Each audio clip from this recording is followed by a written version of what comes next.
Okay, fellas, we are now live in direct. You know Yes, what it sir. is. First and foremost, shout out to my guy Markevis for taking some time out of his schedule to Yeah, holler at the Lab Coat Boys for a little bit. We Yes, appreciate you, sir. good brother. all love, bro. All love. You know how it is. Yeah. Newdy, what up, man? Yo, man, it's another day, man. It's a perfect Sunday. We got our guy in the building, and Yeah, we we're got gonna we get got the we're gonna guy, get to it. Mr. NERDiT Now himself, Yes, sir. sipping a little bit of the yak, Yeah. Like, sipping a man, little bit of yak. yeah, that's fitting for the times. I don't have nothing, man. I think I got some water, man. So I'm gonna go ahead and I'm gonna enjoy my water, man. With you guys, You can go ahead. You can go ahead and I ain't get the memo. Nobody told me, sip. man. I ain't get the memo, so I'm gonna be the long man. Yeah, it's all good. It's all good. So, what's the science with the Lab Coat Boys, man? Make sure Science. y'all go holler at us. Follow us on YouTube.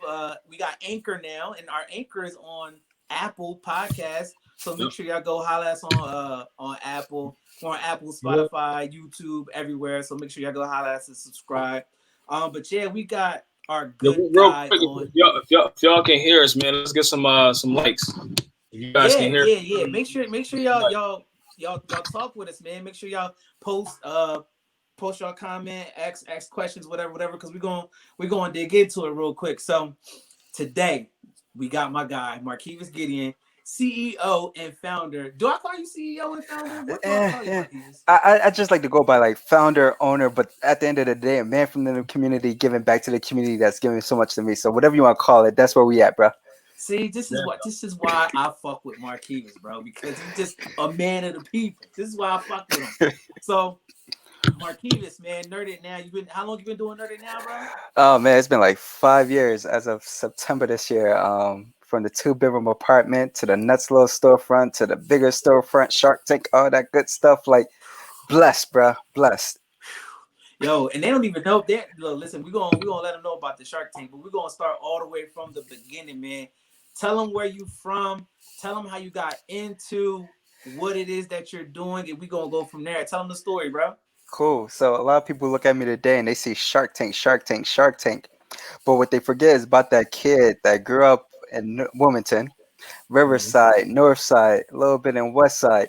And I grew up there to two parents that didn't graduate from high school, Right. were in a low income family in an underserved community. And it wasn't until finally moved out into Claymont where a teacher donated a laptop to me. And instead of doing my homework or playing games, I took the thing apart, put it back together, took it apart, put it back together. And they noticed like I was kind of good at it. Opened up a room full of computers and was like, you know what? See what you can do. So I Hmm. just started taking things apart, putting it together. I didn't know what I was doing. I was just like matching, Frankenstein and computers together. Did that for a little bit, and next thing you know, the guidance counselor was like, "You know what, sir? I think you need to go back into Wilmington for the Howard High School of Technology, World Tech School. Best decision ever. My parents at the Wait, sign. Newdy, there you go. Yeah, I'm a Howard Yeah, man. I'm a yep, Howard, bro. that all But, day, that World Tech School, yes, sir. all love, man. That was like in my parents' mind the worst, but it ended up being the best decision I ever made. By the time I was 17 years old, I was a Microsoft certified systems engineer. And I was Right. just like loving life. Like, yo, okay, I got my first job at NBNA Bank when I was 17 years old, worked there for a year, went out to college at Washington University where I studied accounting and computer science. Hate both of my degrees to get today. But what it did was it afforded me the opportunity to live in China for 5 years. What was that thing? You lived in China, bro. You a black man in China. Like China. what was the mindset where he's like, yo, I'm going to China. Fuck this. Yo, first, I just got to point out, like, you saw that, Newdy, right? Like, Malcolm really wish he was a noob. Like, he was out there throwing it, yo. I was like, Oh Yeah, I wasn't gonna say nothing. no! I was gonna let All that day, every slide. day. But You know you, where but I'm you let at that with it, slide. bro. Malcolm, all love, bro. Love. Love. I, I just had to highlight that for a quick second. But it was like China was a blessing, man. Like, I would say growing up in Wilmington, what China did for me is what like college couldn't even do for me. I Right. went to a predominantly white college, but I surrounded myself with nothing but black people. I grew up with black people. My friends were black people. My family, like everybody, it was just black people. But when I went to China, there's no black people. I was like, oh, okay, this is a little different. I was Right. lucky if I even found another American. So it helped diversify me to get to the point where I'm at today. So when I came back here, it was like, I don't care who you are. Like, I ain't want to just surround myself with just black people. I've learned how to communicate with other races so that I Mhm. can help build myself to then open the doors up for my people and let Right. us know, man, we need to be at the table. Had I not gone to China, I probably would have never had that interest to do it. That's fucking wild, dog. China. Like that's wild as shit. Like I never would have even like when I think about like I always talk about I want to move out the country, right? China ain't on my China, list. I China's know. definitely on the, not even close to being on the list. Yeah, China's not nowhere near on my list. So for you to like go to China and like have a whole totally different experience in life that majority black people are not gonna have, that's like crazy. But I know that that really helped mold you into really bringing those skills back and turning what you did with NERDiT Now today. Correct. Because I mean, like before China, I was always like a little entrepreneur, but I saw Mhm. it more as a hustle. Right. 8 years old selling candy, making $200 a week. 12 years old, making $50 a day, going to school with two book bags on. I was selling bags of salt at 13, 14, 15 years old, and people like salt. I would go to all the grocery stores, buy those big bags of salt right before it snowed, and I knock on your door and say, "Hey, would you like to buy this bag of salt? $20." It's like, huh? That thing is $3. I was like, but what you'll get is two teenagers to come and shovel your yard as soon as there's snow. In this bag of salt. The salt cost me $3. The two teenagers cost me $5 each. I made $7 just to knock on your door. A hustle. Like I learned real easy how to make money.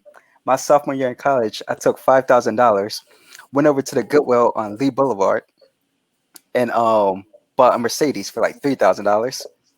Went to the gas station to put gas in it. The owner had a Honda Accord. It's like, yo, you selling cars now? I was like, yeah, I was just joking. Like, of course. It's like, hey, you could buy it for 300. Had a bad transmission. I took 5,000 from those two cars and turned that into over 30 cars in 3 months. Like at one time, like 30 cars, just chilling on my college campus. And people's like, Hold oh, on, wait, hold. You never heard this story, Marquis. This is new, man. no. Hold on. Tell me, talk about yo, bro. What? it, What? it, it was a hustle. I would buy cars with problems. I'd go to a mechanic shop that's out in Southbridge and be like, yo, I would give you computers if you fix this car in a low. I'll just pay for the parts and you cover the labor. And he's cool with it. So I might give him 10 laptops, which might cost me $200 because I knew how to fix them. Right. And he'll fix like the whole frame of the car. I kept doing this over and over and over again. So I went from like 5,000 to 7 to 10 to 13, 17, 20, 25. Next thing you know, I had like 30,000 plus coming in every month. Like it was just too easy. I had cars parked all over campus, all over campus. And I know nothing about cars. Never fixed it, nothing. What? So wait, you you had the cars just so why you had to have them parked all over campus? Well, one, I have a dealer's license. Two, Mm-hmm. none of them were registered under my name. Like I'll keep the titles in the glove box of each car. And I would have done it for a while. I just needed free parking until one day I met this guy and he came up and was like, yeah, so I saw your ads on Craigslist. Which cars do you have for sale? I was like, all these right here. And they're like, wait, all these cars are allowed to be on campus? It's like, yeah, it's helping fund scholarships for those in need. Me. He gave his business card, walked away. Next thing I find out, dude is the president of the university. Oops. He told me, yo, you gotta get every car off campus. Every car off campus. But he helped pay the last 2 years of my college. Yo, Wow. that yo, listen, bro. I didn't know that story, bro, and I know a good amount of stories. You learn something new every time we talk to you, man. Yeah, that was man. Well, that's just one thing. Like it was again, it was just a hustle. It wasn't a business. If I was a business, I would have went on and got a dealer's license. I would have got a plot of land and actually made real money. I didn't do that. And it was because of that situation, the president recognized something in me. He wrote the recommendation letter for me to go to China the first time. Hmm. So when I went back to go move there, I still hustled mine. So I was taking empty retail boxes, like if you want to buy a new phone, Mhm. or if you buy a phone used. If I Right. just gave you my phone like this, you'd be like, oh yeah, it's a used phone. But if I took the same phone, took it out the case, and put it in an empty retail box, I didn't say it was new. I just said it's a used open box phone. Right. It increased the value of the phone 30% every single time. I was like, oh, That's a nugget, y'all. oh, For who listening, Duly noted. Duly noted. I that's a said, nugget. oh. So then I went to the manufacturer that made Apple boxes in China, since I'm living in China. Mhm. And I was like, yo, can I just buy 100 empty boxes? That's like, you gotta buy 500, but they're $2.19 delivered to America. I was like, okay. I sold them for $20 each if you only bought one. If you bought 10, I sold them for $12.95. And if you bought more than 20, I sold them for $9.95 or whatever. I was selling over 2,000 boxes a month. I was like, oh, it was a hustle though. It was a hustle. Legal, but a hustle. Right. I'm impressed. I'm impressed. I mean, I just found out about the boxes recently, but the cars was like, and you were doing this as what, a sophomore or junior on Sophomore campus? year in college. So you was all of 19. Yeah, I've always knew how to make a dollar. That's not hard. But what I did was while I was living in China, I taught at a university, which led me to working for an import export company. And while working there, I met this one dude, Tim Taylor, and together we started building this friendship. He was buying brakes or whatever it was for the company he used to work for. Built this relationship. I was like, yo, we should open up a bar. He was like, nah, at first. Then a couple months later, came back and was like, you know what? We should open up a bar. And this is a 50 something year old, 6'3", bald headed white man. Would have never thought we'd be friends in ever. Like never would have thought it. So this was in China. This was in China. We all sitting there talking, and then one day, he's like, "All right, let's open up a bar." He's like, "How much money you got?" I said, "I have no money, but I know how to open up. I know how to make money." He's like, "Well, I'll hire you." I said, "Nope, you'll give me 30% of the bar." He said, "If you can make it self-sufficient within 6 months, I'll give you 30% of the bar." I was like, "Okay, well, you're gonna start me at 20% and pay me a salary, and once I get it to 30%, I continue want to get that salary." He's like, "All right, make it work." Man, 3 months later, we had 12 waitresses, 3 bartenders, and a bar manager. Life was good. Good. Dude, Yo, listen, man. I thought I was good, man. When it came to the hustles, man. Like, yo, hey, yo, as much as we talk to Markevis, dog, like, Bro, I told you about my bar. Like people, and when I say my bar, like it wasn't no like corny little bar. Like nah, homie, it was like a nice lounge. Think of like a 5-star hotel. right, Um, in China, Holiday Inn in the city I was in was a 5-star hotel. Just I don't know why it's an American hotel over there. It was just a nice hotel. So you go into the Holiday Inn, and it was this empty. Like I had an outside patio bar with like 5 tables with booths, and it was just like ridiculous. I was like, yo, we just gotta make this money. And I had a whole bunch of different manufacturing plants around the hotel. So they'll all stay in this hotel. But they didn't know where to go because they couldn't speak Mandarin. I right. spoke Mandarin and I knew how to get people in the bar. So I got people in the bar. They would come there to come talk to the locals and flirt with the girls or whatever. And like they happy, I'm happy, we all happy. so for the people who's listening, Markevis speaks Mandarin. Are you fluent or you just know enough to get by? 你要我说什么我就说什么，因为我的中文说的太好了。我觉得差不多5年，然后我就在这里一般般，我的中文就一般般。All right, my Chinese is good enough to get like you leave me anywhere in China. It took me 4 months to say 我要吃麻辣鸡和番茄酱, which means I want chicken nuggets and ketchup. It took me 8 months to make a friend. Like a friend, like I'll need like a translator. We like good on our own. A year and a half leave me anywhere in China. I can't read, I can't write, but I can get around China with no problem. Yo, it's so interesting that I think that's just so interesting, right? Like as you were immersed in the culture, you literally learned the language and the culture. Like I'm not saying that anybody can do that, but for you as a black man from Wilmington to do From the some shit hood, like not just that, the woman, from the hood. Go ahead. you from the hood, you out here speaking man, dog. I don't know what the fuck you just said. Newdy, do you? I have no idea, but it actually sounded pretty good though. So I'm gonna go with he was saying he spin that fire. Yeah, load. So let me ask you a question, Markevis. What do you think gave you that whole, like you say you always a hustler. You can make this money, you can get out here and get that bread. Where does that come from? Is that come from like, oh, I'm from Wilmington, so I'm an extra hustler? Did you have somebody around you who put that into you? What was it that you think got you to that point? See, I looked around the community as I remember my dad telling me as a kid, he was like, don't look at what I have, look at what I don't have. Mm. So like we look at our parents and like, oh, you're the manager of yay. We're looking at what they have. Look at what they don't have. Look at the vacations they can't take. Look at the Mm-hmm. car that they wish they had but they don't have. Look how much time they don't have. And then strive to get that.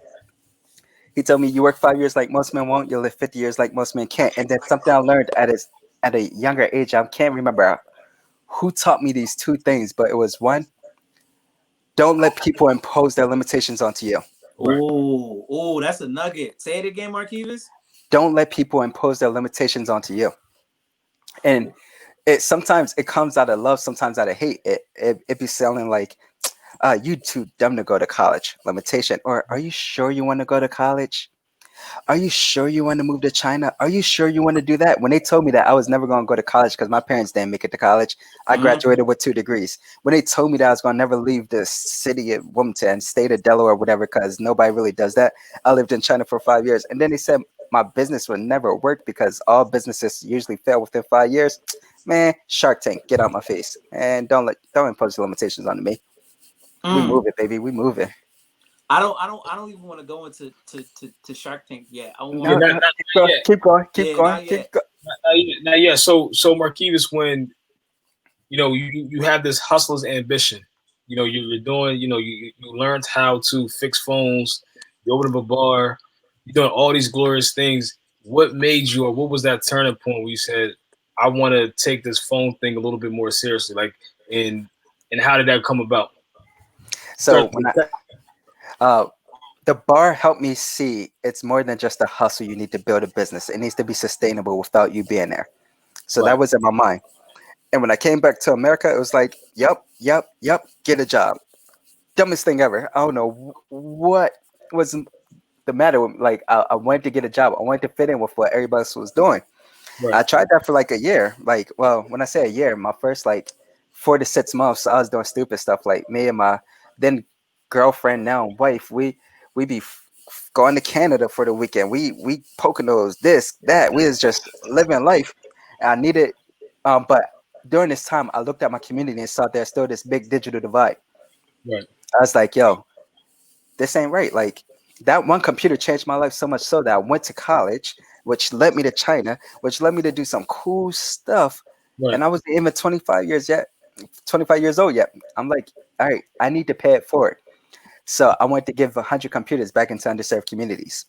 I was still living in China when I was doing it. I Mm. started every year, 100 People computers. don't do people know that you were still living in China when you initially When did that? nah, no, wasn't even a thing yet. It was just me donating computers. I was just started off as family, then friends, then just like random people. Like, yeah, here's a computer. I have a whole bunch of computers. I'll buy $7,000 worth of computers. I'll sell like half of it, try to double the money so that it will cover the expense of fitting and donating the rest. I was like, all right, this is good. So I'm donating computers. I'm making a little money, and I don't even care about that money because I still got my bar in China. It was cool. But when I came back from China to move here, I started at my mom's. She had like this back patio thing, no heat, no air, and I was just living back there. And I was like, all right, cool. This ain't working. I need to make some more money. And I moved into a friend's apartment. And during this time, I'm still living like a rock star or trying to live like a rock star. So I'm spending all my money until I realized like I needed something to make the donations more sustainable. I kept donating. I'm like giving rid of all my money, and then if I'm not donating, I'm drinking or I'm partying. I'm doing something stupid. It's like let's build a real business again, and that's Mm. when NERDiT NOW came in. Initially, I didn't intend on having no storefront. I didn't intend on having employees. I just intended on giving back to my community that's given to me. That was my main intention. And from that, just following that right there led me to where we are today. So, so What let, were? Go ahead, Newdy. Go ahead. so let me ask you a question. So I know a lot of times, like, like, so first question is, did you go to school for business?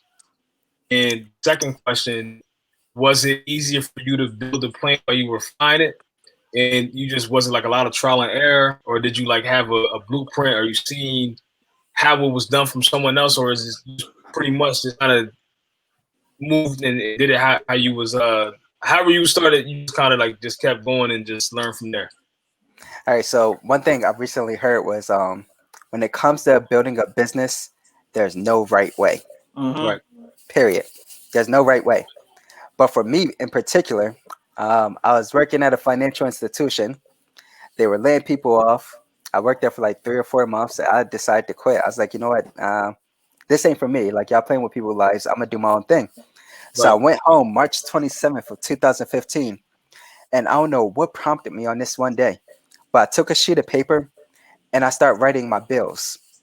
This is what I have to pay every month: my my rent, my car insurance, Mm-hmm. electricity, cable, and my phone line. Then I said, how much do I spend on like varied expenses like gas, food, going out to party or whatever? Right. And I looked at that number and I want to say it was roughly like 1700 a month or something like that. I can't remember.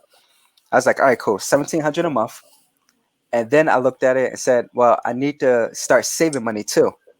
So I want to save like $500 for a future home. I want to save $200 for future travel. I want to save this, and that. Like I made a list of things I wanted to save for, which I know equated out to 1500.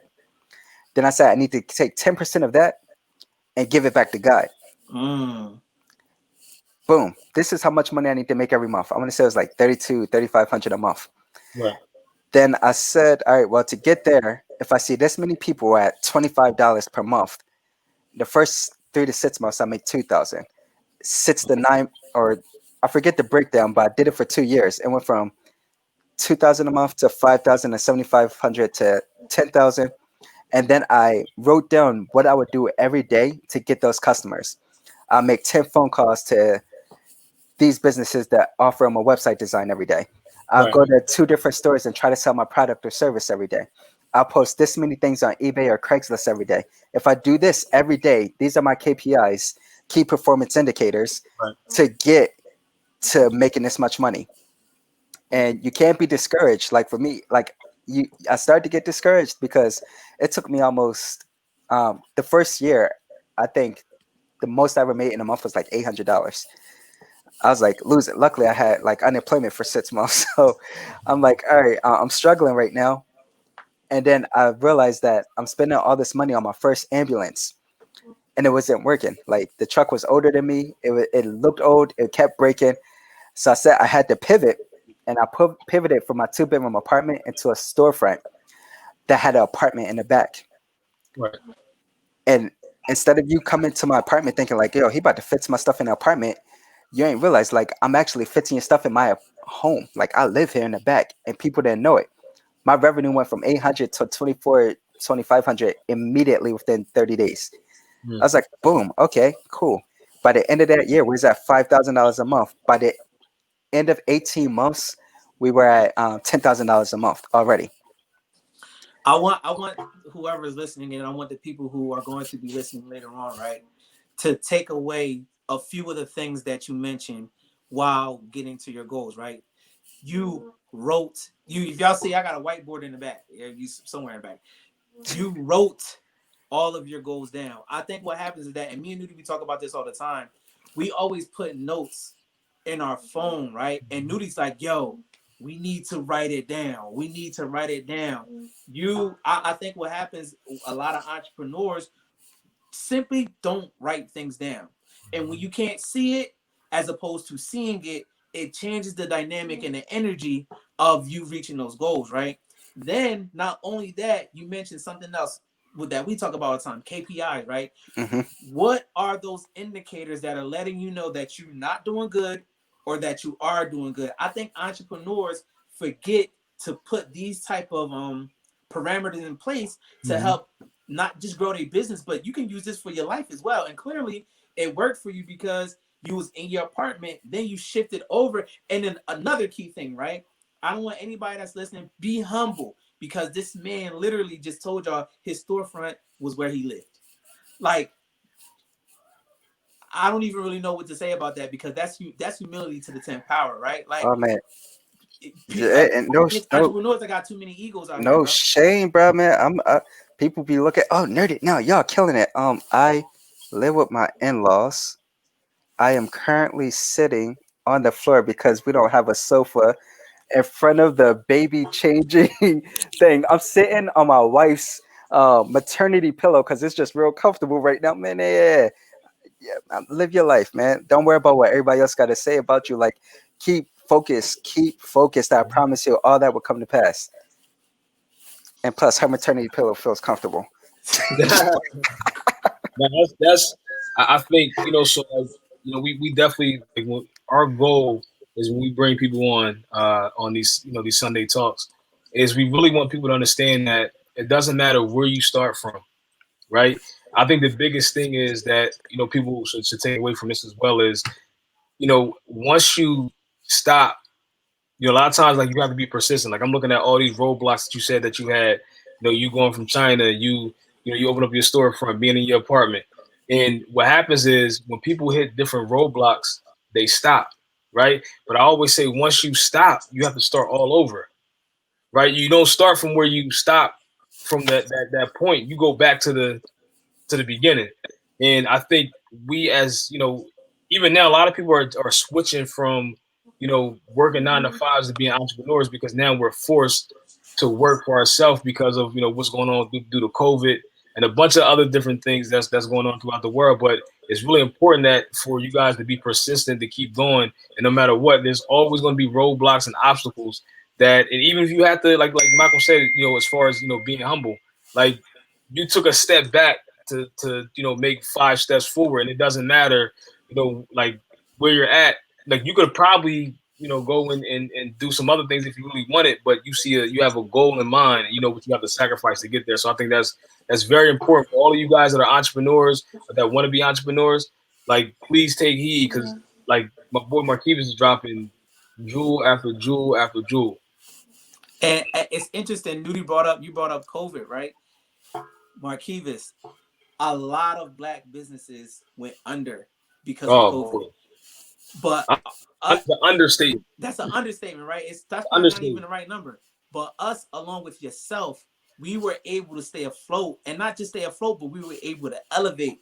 Talk about how how were you in a position to pivot so quick, and what type of impact did you make when you did that pivot, bro? So I'm not really sure if I'm in agreement with the pivot terminology. I'm not sure what it was, to be honest. You didn't really have to pivot because you was already making it happen. I went out internally, externally, like the team and people around me were just like, yo, we gotta do something. We need to start making phone calls. We need to start pitching. Nope. Not doing one pitch. Did not pitch one concept during COVID. None. What I did was I went on Facebook, and I actually don't even like social media like this, but I was seeing too many people afraid. And again, I don't push my religion on others, but me as the Christian man, the man within me, like, God did not tell me to live out of fear. Whether you want to call it Muhammad, Buddha, the universe, the law of attraction, karma, whatever you want to call it, everything say whatever you want. Throw it out there in the atmosphere and it'll come back to you. You just got to claim it. But nothing ever said it's going to be easy. Right. God said it's yours, claim it. He didn't say it would be easy. The law of attraction said if you want it, it will gravitate towards you. You got to grab it. But it's not easy. It'll pass you. It'll pass you and go to the next person. So I went on Facebook. It was like, yo, God said, don't live out of fear. If you want it, grab it. It's yours. Claim it. It's just not going to be easy. And guess what? The not easy part is COVID. It's okay. COVID's not easy. It's fine. And I'm not trying to oversimplify for anybody, Right. but I just focused on doing what we do best. And we gave back to the community. We're Right. going to just donate 100 computers. Man, if that was in a seed drop, God blessed me upon blessings. We started getting grant funding to donate more computers back into the community, helping us 10 that's our the work that we want to do for the community. Things I could have never imagined doing on my own. Things just start really taking off.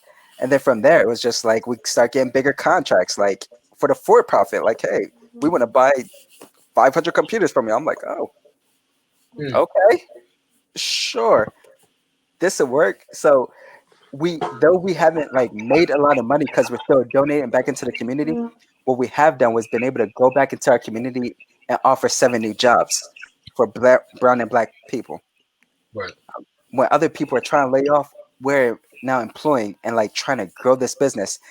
And then thanks to Barclays Bank, we actually started a workforce development with 5 other individuals from low-income families to actually start training to get 4 different certifications that will work either internally with NERDiT Now or help them get a job outside in the world. We just doing what we do best, giving back. Right. That's major. Talk a little bit about that workforce development piece that you got going on, bro. Man, we with this workforce development, we always had the intention to give out computers. Right. We want to donate computers. But then as we kept giving out computers, people were like, well, how do we use them? How do we get efficient with it? So we start teaching a little bit here and there. But then we'll talk about Shark Tank later. But between them and the other mentors in my life was like, the hardest thing to make your business grow is finding people that can do the work. Right. So it only made sense for us to start teaching it. But we're going to do it different than what most people think we should do it. We don't want to create a workforce development program for people to just get jobs with the NERDiT Now. Our goal is to take you from getting a donated device to getting the skills to be able to work in a tech shop to one day owning your own tech shop of NERDiT Now. And this don't mean like paying me a whole bunch of money. No, I want you to go into a new community and continue the mission of donating 100 computers back into that community. And it don't got to come out of your pockets. We're about to be the first recycler in the state of Delaware. We will help give you the technology so that you can then help empower that community. And hopefully, let's see this. We got 10 NERDiT Nows out there. That's 1,000 computers all over. And if we just hit 10% of those people and change their lives, 100 lives change each year, that right there goes. Like I'm winning right there. Like that one computer changed my life. Let's change 100 lives every year. Why do you think why do you think black and brown people are so divided when it comes to technology, bro? The lack of resources, bro. The lack of resources. You look at a lot of family, like 10 eligible families right now. That's the families that get free or reduced lunch. We just don't have the resources to go buy a brand new computer. We don't have the resources, nor sometimes the education to know that, if my computer breaks, sometimes it's not that expensive to just get it fixed. Right. We're looking at other white families like, oh, my computer broke, I just throw it away and buy another one. My phone broke, buy another one. No, we can't afford to do that. Phones is darn near $800 now. You can actually get it fixed cheaper. And there's programs outside of NERDiT Now and with us here at NERDiT Now to help close that digital divide, to help you get a device in your home, help you get internet in your home. It's not like, well, with the internet, it's not always the best internet right now, but it's like a slow churn. And like, if we start pulling resources together, like, I don't think we realize how powerful we are as a people, man. If we really came together, we could start making some noise. So I'm inspired. I'm sorry, I'm inspired. yeah, nah, this is good, man. I think even when it comes to technology, like we are so far behind. A lot of. Can you speak to like? I know a lot of jobs, like even now, like technology wise, like what are some of the future jobs that like should people be looking into? Especially us, black and brown people, because like a lot of these jobs are going to become obsolete. I think we talked about this with Steven last last week. Like, why should we be on that technical push for not just us but our kids and for the future? Go to McDonald's right now and try to order a cheeseburger. You can't you can't talk to the cashier anymore. Well, the McDonald's near me, there's a whole kiosk. You interact with the kiosk. You see these Amazon drop boxes. Eventually, they're going to stop having Amazon drivers. Eventually, You saw that on it was on Facebook, a picture of like the Amazon grocery store or something coming at Walmart. Like, yo, there's no cashiers. You just scan your item and then put it in the cart. It weighs it. It knows what you're doing. Like, yo, jobs is about to be gone, gone. But jobs are also about to be created. Now, this isn't for me. Like, this is a plug for like Coded Differently, Zip Code Delaware, Futures Gamers. You see these programs that's teaching you whether it's the gaming or the straight coding, which the Right. gaming actually leads you to the coding to actually get a job to be able to do a lot of this stuff. Like, they all need coding, and I believe it's like 10% of all tech jobs are covered by minority people, of black and brown people. Like, ridiculous. Right. Um, we need to get more tech coding jobs out there. Like, it's important, but then don't sleep. Like, some people are like, well, I'm not smart enough, or I don't want to. Like, me personally, I have a degree in computer science. I can get back in coding if I really wanted to. It's just not my interest. But Right. on the hardware side, like, when that device that does all the coding breaks, who's going to fix it? There's jobs there too. There's jobs at automation, building those processes. People that's focused on getting like having a tech background with lean or program management. Like, there's so many jobs out here right now, and getting involved in the technology side of it just help promote you in a better way. Definitely as a minority. I hope y'all taking notes, man. I really hope that everybody's out here taking notes because I, I I speak about technology, and and even right now we're here inside of our group, Black Dollars Matter, and we just know even simple stuff, right? Like a lot of people just don't even have a simple website. You know what I mean? People don't even have simple processes on the back end to slightly scale their business up. So when you get to talk about a coding and you get to talk about all these technology jobs that's actually out here that black and brown people can obtain, is sometimes it could be a little overwhelming because I think we're so used to getting into jobs that have low barriers of entry. And Mhm. also we're seeing in a group that a lot of our people in the group, and no shade whatsoever, get your money right, but we tend to stay in the same industries: food, hair, clothing, eyelashes, construction, or contracting or whatnot, not understanding Oh, that that contracting is a whole. That's a beast, though. That's a it beast. is a beast. It's It a is a beast. beast.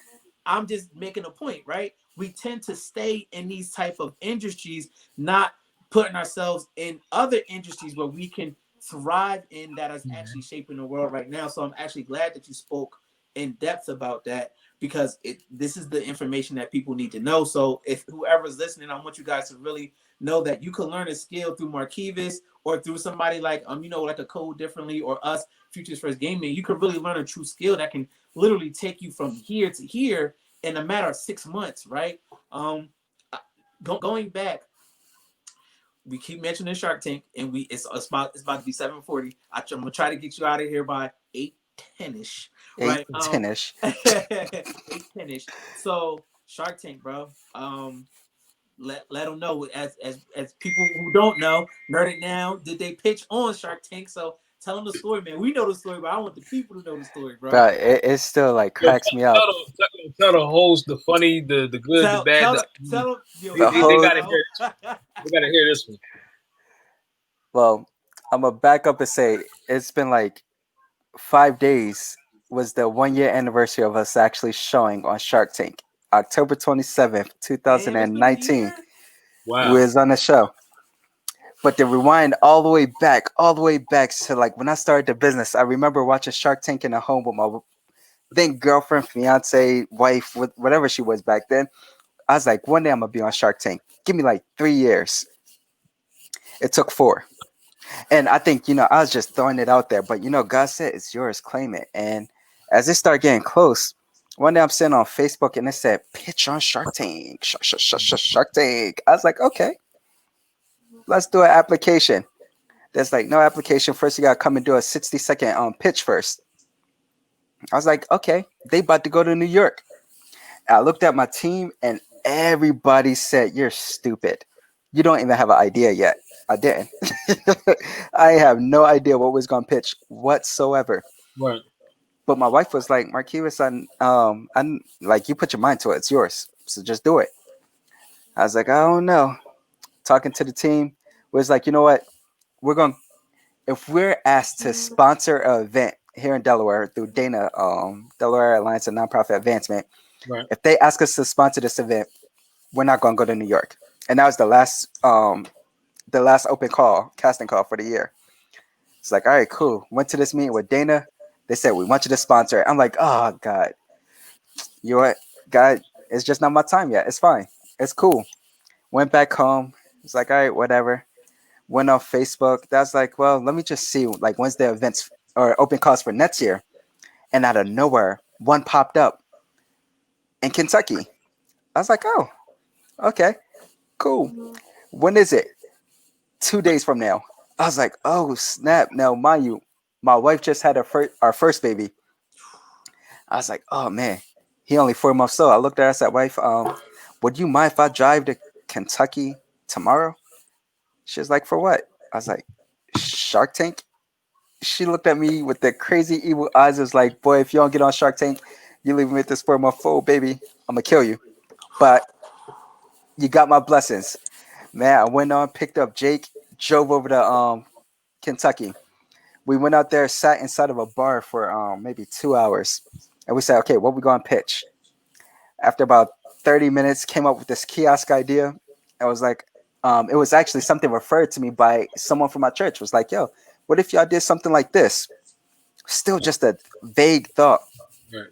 Man, we wrote up this 17-page application the night before the open call. 17 pages, bro? 17 pages. Shit. Went back to the hotel, drove back after like a long day of driving to Kentucky. And I was like, you know what? If we're going to do a 60-second pitch or 30-second pitch, I forget. I need props. Jake was like, what? I said, go to Walmart right now. He's like, no, we're going to Walmart. We went to Walmart and picked up a plastic baseball bat. And I had a few broken phones in the car. Got back to the hotel. We start practicing different like pitches, like whatever. Went there the next day. Killed it. So much so, like the girl that was doing our our audition, she's like, oops, congratulations. Oops. Was like, oh yeah, we got it. But she said we couldn't say nothing. We didn't know. She said, all you know is that in 2 weeks, if you don't get a call from us, no news is bad news. Right. Like, all right, cool. 2 weeks came, 2 weeks went. And the absolute last day, I was at a birthday party for Adjut George.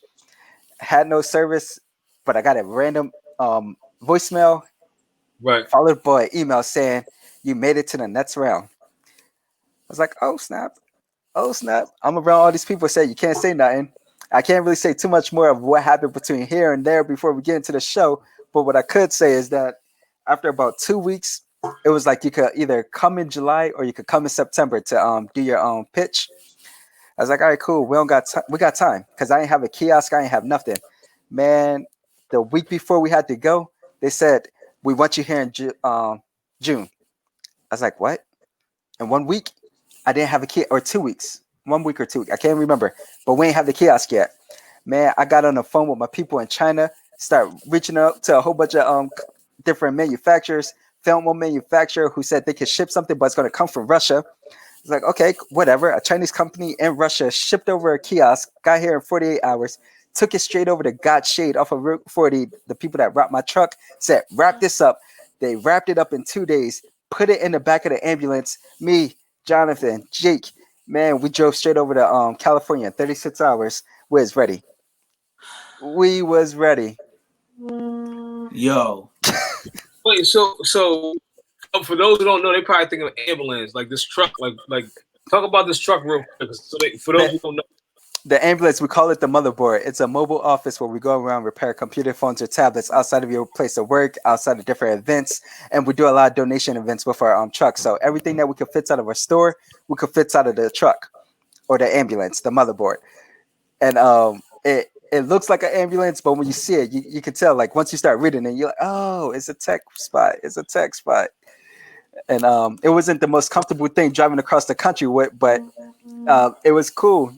And it was like funny because when we finally got the Shark Tank, we put the ambulance inside, set the kiosk up. I never even powered it on yet, just to find out that the first the electricity had the outlet for a Chinese outlet. I was like, oh no. So I'm like, do anybody a converter? Nobody had a converter. So I don't know why. I just yelled out in Chinese, who has a converter? And this guy came running out like, I have one. I was like, oh snap, cool. Put the converter on, plugged it in. Life is good. Until we realized that the stupid kiosk was in Russian. I was like, what? Yo, you messing me up. So I'm sitting there sweating. Jake and Jay, they went to the bathroom at this point, and then Lori walks in. I was like, oh, hey, Lori. Hey. I was like, what's up, Lori? But wait, let me find a flash drive. I need a flash drive. Pulled out my laptop, put the logo of NERDiT NOW on the flash drive, put it into the computer, and I know enough about computers to be able to navigate to the flash drive, put the picture up, and then expand it in full screen so that's in just like a loop, so I never moved. And boom, though it was an empty box that could do nothing, but it said NERDiT NOW on that kiosk. That's all that I needed it to say. Wow, that's like a roller coaster ride, man. So many ups and downs. I remember what you were saying too is when y'all got the truck, like at first they wouldn't let y'all bring it in. Yeah. Oh man, that was like a whole nother struggle. There's like you can't bring the truck in because the biggest thing we ever brought in was a Ford F-150. Mine's a Ford F-450, and it's an ambulance. Like nothing's ever had a box that big. I just kept telling them like, no, we're bringing this truck. And they kept saying, we don't know. Even to the day we got there, I said, we're going to drive out there with this truck. It has to be on the show. They said, I don't know. I said, when you see it, you'll see why. They saw the truck that's like, yeah, it's got to be on the show. I said, thank God. I was like, thank you. Yo. So what happened? So did y'all like, so you guys go in there, you pitch? We went in tell there. Tell them about the pitch, Kivas. What was your mindset actually going into the pitch? Like, tell them about the pitch, bro. Man, I went in there like, God said it's mine. Claim it. That's it. It's done. It is done. We went there. We swinging bats. We got the Sharks laughing. We got nothing but positive vibes the whole time.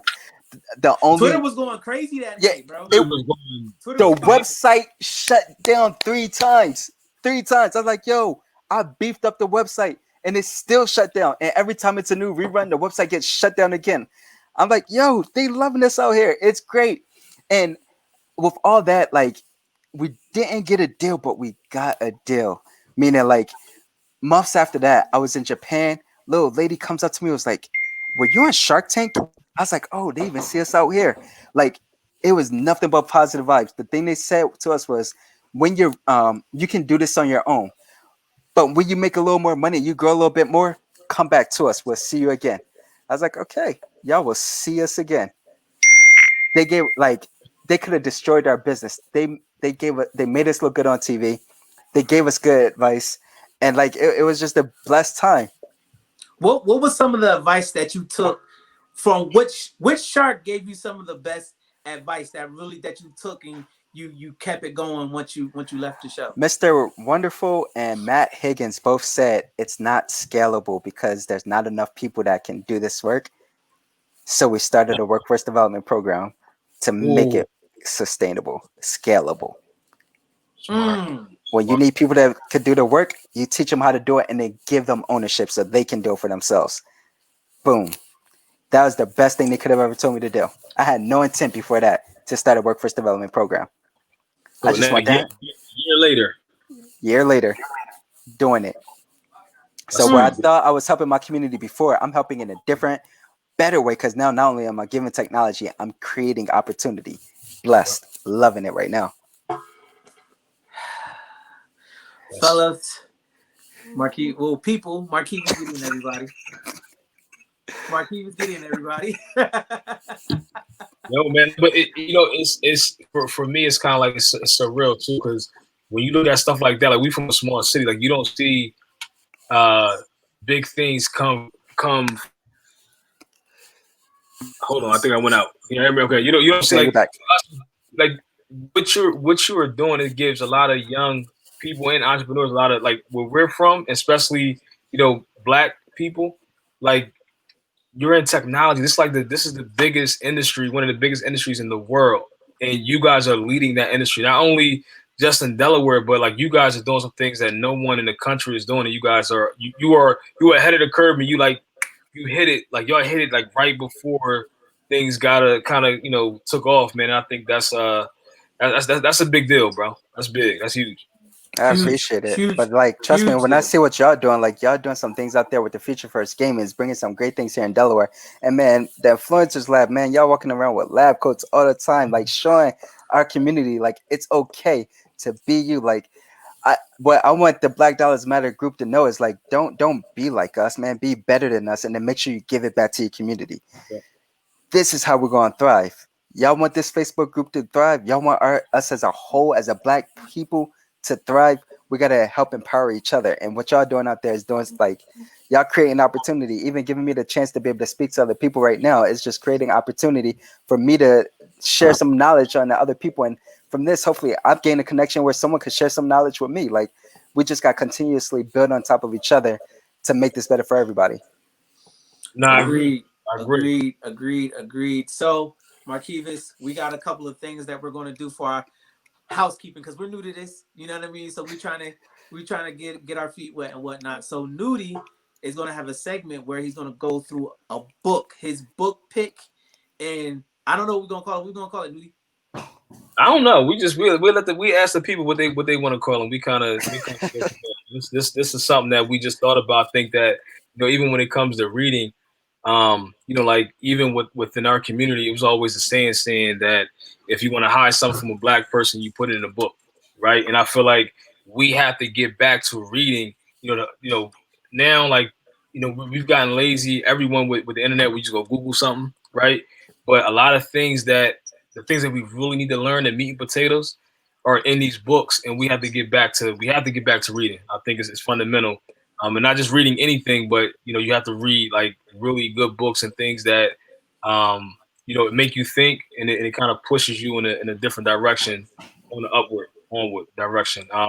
But the one book I think is fitting for this conversation. I know Markevis, you talk a lot about fear, right? Like fear is something that like we fear a lot of different things that it might not even happen. It's something that we are so in our head at times that we make these scenarios and these bad things, and it's not even that, right? So it's this one book I think that's fitting for this conversation, and especially these times.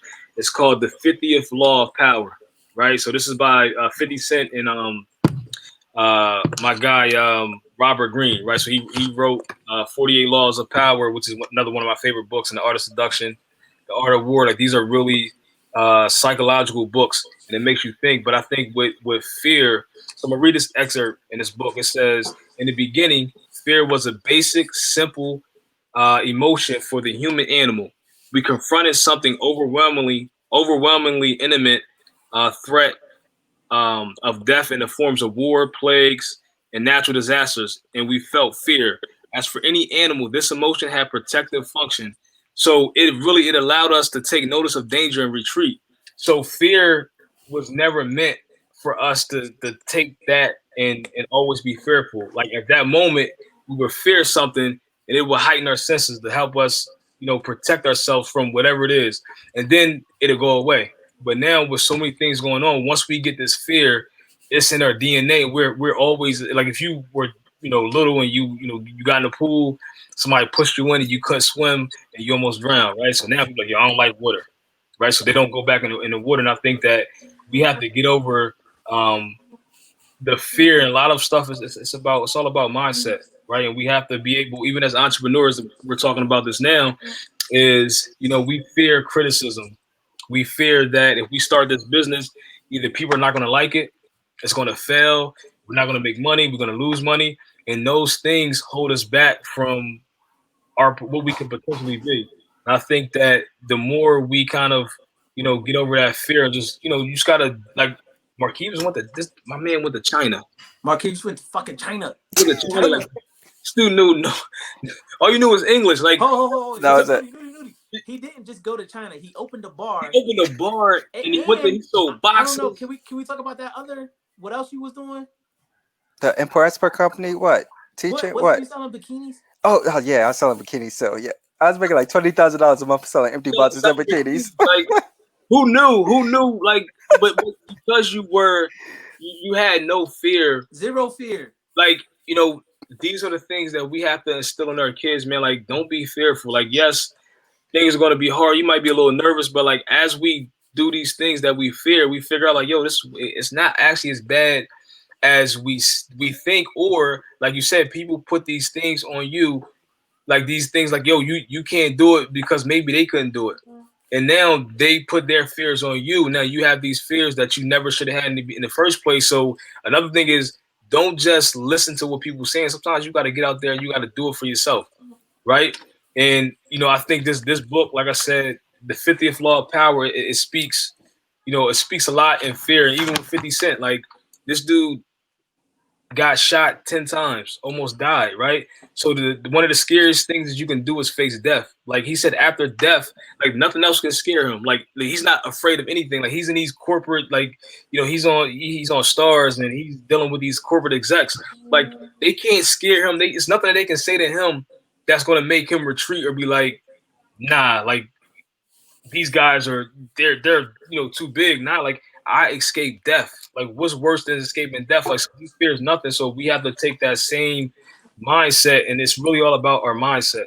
Like you have to feed positive things into your mind in order for you to have a greater outcome. Like your mindset is everything. And I think that, like, and real quick, Marquise, I want you to speak to that, like in terms of fear, because like you made a lot of great points of the things you did because you wasn't fearful. And even when we talking now, you in these corporate rooms, these corporate platforms in these rooms where these people are like discovering all these big banks, and you're still who you are.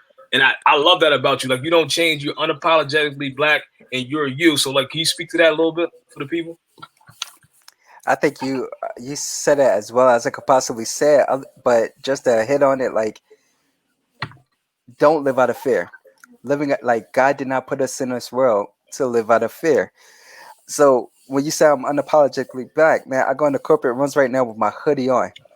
And no, my name's not Mark, it's Markevis. And if you can't pronounce it, it's Mr. Gideon. And I don't care who you are. I don't fear. Like, God didn't put me on this world to live out of fear. That's right. The best I could say. Like at the end of the day, like if it's gonna fail hard, fail fast. Fail hard, fail fast, get back up and do it again. It's okay. I'll fail every other week. It's okay. Sometimes it's feel like every other day. Like it's okay. When it don't work out, get back up and do it again. At the end of the day, like you still living, you breathing, live your life, give it back to your community, and don't live out of fear. Just keep on going forward, and then it just come back to you. Like every time you fall, you scrape your knee. What's going to happen? You're not going to run or jump or skip or whatever that way again. You're going to pivot a little bit and get better at it. You're going to fall again. Then you're going to pivot and then do it again. Just keep on rocking out. Markevis Gideon, everybody. Markevis Gideon, everybody. Shut up, Malcolm. Yo, listen, tell those folks, what else do you got going on? Like we didn't even really all the way cover it, right? What does NERDiT Now do? Where can they find you? What type of services do you provide for the people outside of giving away these computers, bro? NERDiT Now is an IT company. We focus on purchasing, repairing, and reselling all computers, phones, and tablets. We have a mobile office called The Motherboard, which goes around to different corporate centers or different events where we repair devices and or host different donation events. In addition to a storefront in the Newport area with the goal to soon move into Wilmington, followed by another location in Philadelphia, all the while creating a workforce development program, which helps us stimulate more donations back into the economy and creating opportunities for future franchise owners to be able to own their own and give back into new communities. Markevis Gideon, everybody. So, Marquise, where's your store currently located in Newport? Right now, we're at the First Day Shopping Center by McDonald's and Movies 10 ShopRite, 1614 West Newport Pike. You can find us online at NERDiTNOW.com. We're on every social media, NERDIT Now. Or you could just give us a call, reach out to me on Facebook, LinkedIn. I'm around. You find dudes, Malcolm and Newdy, they're my homies Wu-Tang. So we will just pull up. Just come through. I'm around. Yeah, Yo, so you fix Androids, iPhones, crack Everything. screens. Think like Geek Squad and Apple had a baby, that would be us. Just a little disruptor, like doing it all. You fix consoles too? Do I fit what? Do you fix consoles too? Yeah. Oh, come on, PlayStation, Xbox. Yo, listen, yeah. Listen, it's time. Like right now, we're living in a time where I think because our gaming company was able to pivot so fast, like the whole world was like, "Yo, we need Xboxes and PlayStation and whatnot." So like that's going to be that is going to probably go to another level in these next coming months. I feel it. I feel it. Claim it, bro. Couple of people before we get off, I wanted to shout out a couple of people who were in our group that I made a post in the group about people in their podcast. So I just wanted to shout out a couple because these are some of the people who I rock out with and I pay attention to. So shout out to my homegirl. Matter of fact, she was one of the bartenders at the venue with my homegirl Shayna. Shout out to Logic Unplugged podcast. Shout out to Shay. Shout out to my guys Hood Carney, my guy Morris, and my guy Joe Mar with the Not Up for Debate podcast. Check them out. Definitely shout out to my guys, the Bro Print, Malik, my other boy with Dwayne. Shout out to them and what they're doing. Shout out to Antoinette Blake, the Delaware blogger. Big sis. Big sis. She's awesome. She's awesome. Yeah. She's awesome. And she gives me a lot of motivation because she's seasoned and she's super into social media and tech and whatnot, which is why I appreciate her. She has a lot of good information for people who are a little older who don't think that they can do this stuff, right? So shout out to her. Shout out to Vanity Constance, Brewing Banter podcast. Shout out to my guy Var. Matter of fact, Var, he's a noob. He's one of my real good friends from back home. Shout out to my guy Var. With his podcast, the Just to Position podcast. I hope I pronounced that right. He also just brought out a new brand as well. Just going through this list real quick. Yeah, shout out Malik. My homegirl Donna Cameron. She got a podcast based out of Atlanta. Destrian has a podcast called Brethren podcast. So shout out to Destrian Wells and his podcast. Was one more on here that I wanted to shout out real quick. Oh, Tiffany Davis in her podcast, Anything Goes with the Henny Angel. So her podcast is like kind of raw. They be on there talking that sex talk and the questions that people really want to ask, but they don't when they talk about that stuff. So shout out to her and bringing awareness to these situations. But yo, don't forget our guys at Concert Podcast Crew. Concert Crew. Yes.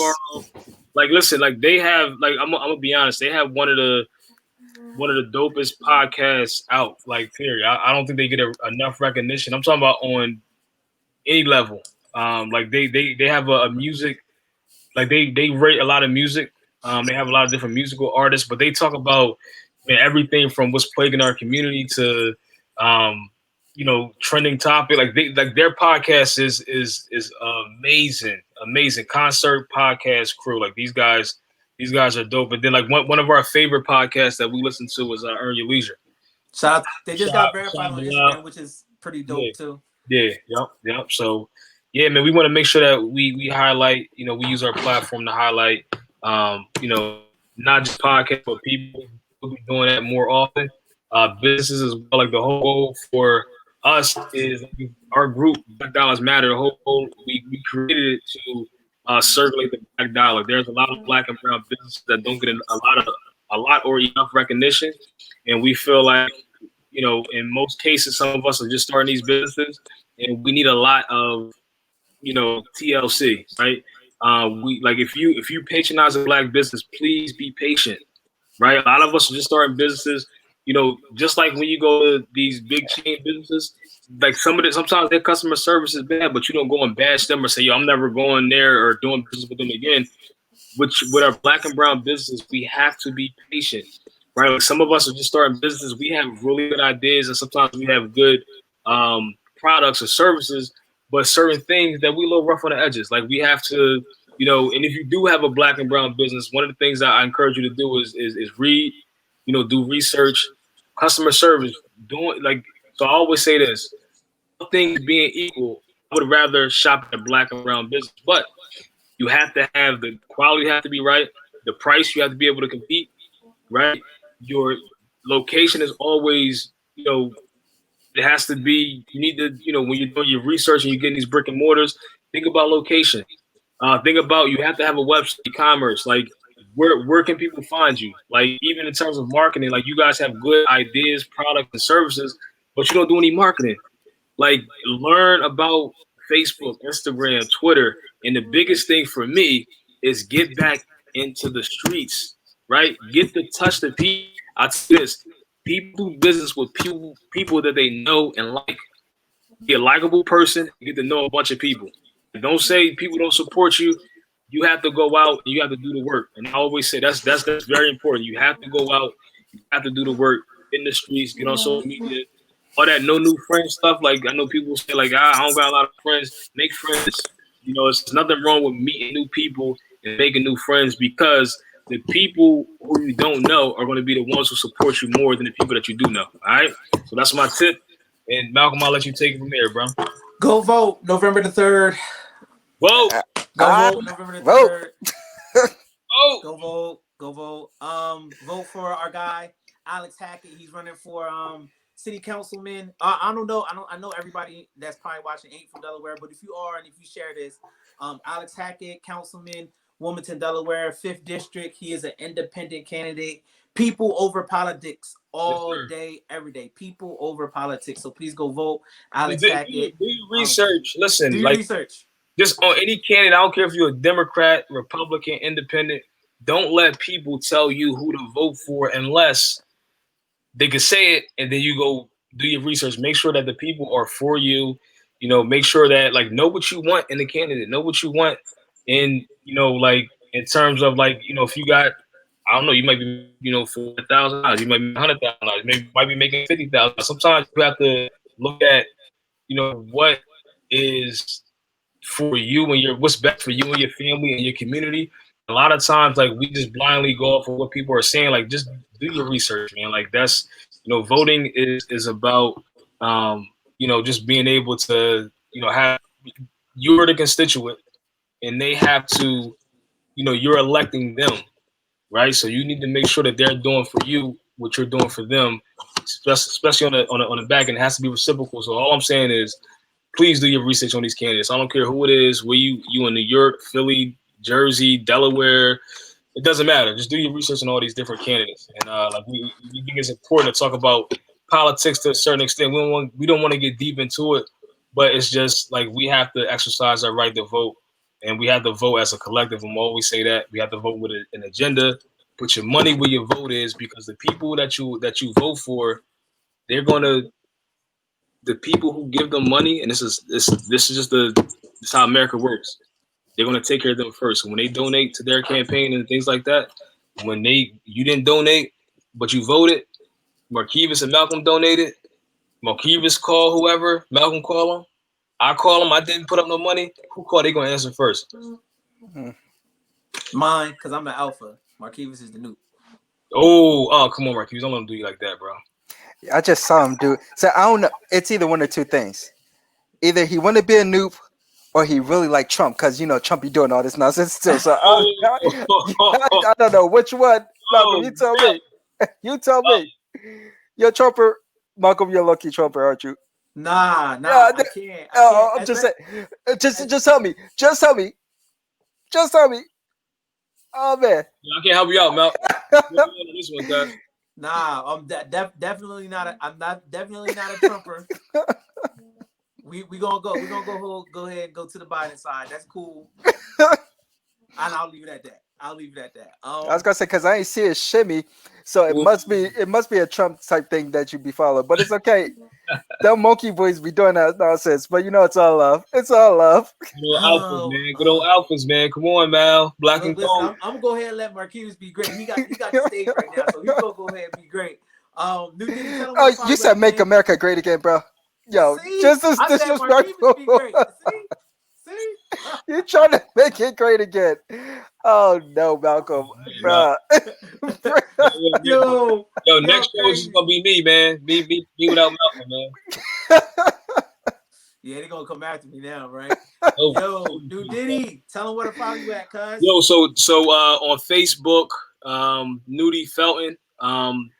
Well, actually, that has too many friends. So New Diddy Run the City is my other page on Instagram. Newdy 302 on LinkedIn. Newdy Felton, and I'm going to get a TikTok. I keep saying this. I'm gonna say it every week until I get it. Only because my guy Malcolm is on Malcolm is on platforms I know nothing about. Every platform. I think he's still on Black Planet, but that's another topic for another day. Yo, but yeah, I'm gonna step my game. Just give me a minute. I'll be there in a second. I got you, bro. Yo, listen, give me MySpace and give me Black Planet, bro, and I'm complete. I still do got my MySpace too. Newdy Felton, Newdy 302 Newdy Felton. I'm still on MySpace. I still got it up. So I still got it. No, give me old MySpace. I don't want new MySpace. I'm on old MySpace. Yeah, whatever.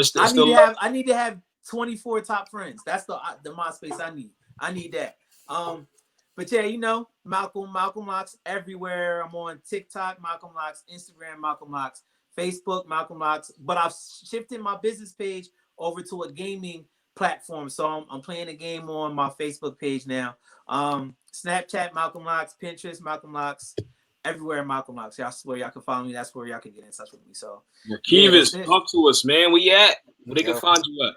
Facebook, Instagram, LinkedIn, Markevis Gideon, or NERDiT Now. You look up one of them two things, you'll find me. We out there just doing the thing. Yeah. What's the science of the Lab Coat Boys, man? We out here. Make sure y'all follow us on YouTube, Lab Coat Boys. We're also on Anchor, Lab Coat Boys. What's the science with the Lab Coat Boys? So make sure y'all go subscribe. And we on Apple, Spotify, all that stuff. Like, because Anchor pushes us out everywhere. So we everywhere. Oh, yeah. Oh, wait. So they be straight. Influencers Lab. Oh, yeah, you can follow Influencers Lab everywhere. Influencers Lab everywhere. Facebook. Influencers Lab Media everywhere. So we out here. Markevis. Yo. The big guy. Close us out. Markevis, give us something, man. Close us out with anything you would like the people to know. What should they be doing? If they're an entrepreneur. Anything that you want to leave with the people. Just give us some words of encouragement. Anything. Give us something. When you jump, you can't unjump. If you want to start this business, you can't start it giving it 60% of your time. You got to give it 100% of your time. You got to fully take that jump. But after you make that jump, you got to remember you can't unjump. So make it work. That's it. Make it work. It's yours. Claim it. Let's go. Let's get it. You can't. You heard from. Wait, Markevis Gideon, everybody.